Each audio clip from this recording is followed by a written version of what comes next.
Hello everyone, thanks for joining me again today. We're going to talk about financing rental properties that you use for short-term rentals. Maybe you're buying a place or you already own it and you want to refinance it, and your plan is to use the property for short-term rentals. Airbnb, VRBO, or whatever platform you plan on using.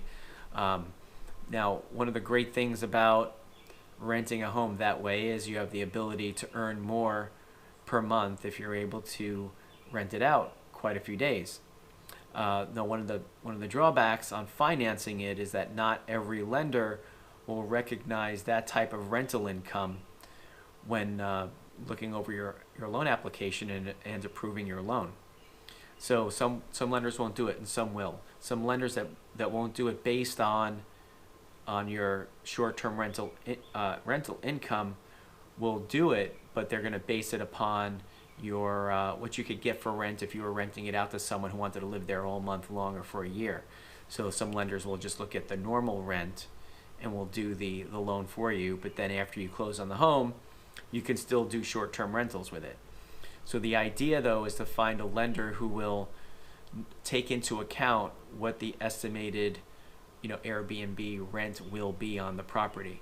And so some of these lenders have the ability to look at some software that they have where they can figure out what that could be. So you could potentially have an idea as to what it is, and we'll go with that and we'll submit that to the lender, but then the lender will then also come back to us and you with what they believe that short-term rent will look like. Now, that being said, you need to just be cautious in purchasing a home with the idea of using short-term rentals.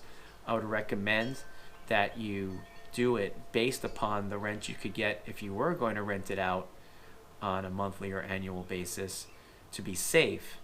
In the event that you have difficulty renting it out short-term, you know that you could at least rent it out long-term and still cover your mortgage payments. Hopefully that makes sense.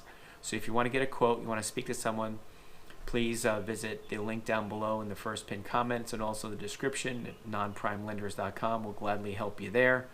I appreciate you watching and I hope you have a great day.